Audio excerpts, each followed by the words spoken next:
because it's not just about like testosterone levels, because a female, could use performance enhancing drugs and assist in getting better times and doing better in all sports, including something like swimming.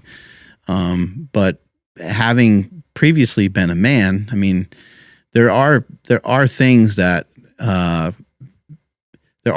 pretty obvious. There's obvious differences between men and women, and one of the big ones is a lot of times a male. A lot of times, not all the time, but a lot of times men will be taller. A lot of times they have a taller frame, and a lot of times they're heavier. And they have a larger frame too, bone structure, everything. Right. And along with that, larger frame, usually you have larger muscle. And so that's what makes men, in something like the 100-meter, that's what allows men to have a capacity to be faster. There hasn't been a time in history where that has changed. Men have been faster. Men have been more explosive. Men have been stronger. Now, there are females that are fast as fuck. There are females that they're explosive like crazy. There's females that could come into this gym right now and front squat 200 more pounds than I can front squat. Because I don't ever front squat, first of all, but I've never been very good at it. I think like the most amount of weight I ever tried was like 225 and it sucked.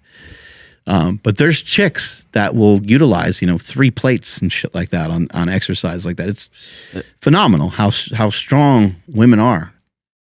But there's a reason why there's a women's division and stuff, and there's a reason why there's a men's division and stuff.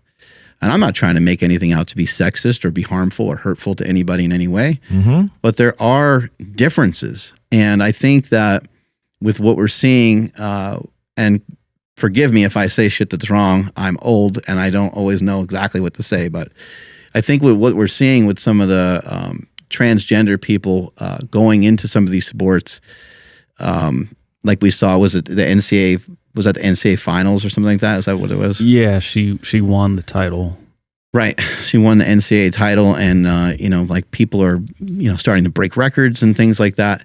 I think, and this is just my opinion, I think it just hurts the women. I don't really, first of all, I think that we do place like a crazy high demand on sports, and that whole thing is a little bit nutty.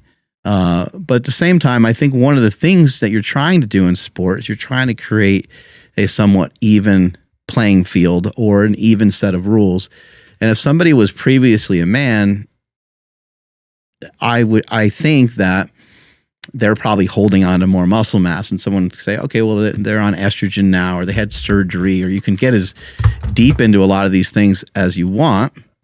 But as you start to go deeper and deeper into these things, you start to recognize that you still end up with somebody that had a larger frame, that had more muscle mass, that perhaps has an advantage that is too unfair to overcome.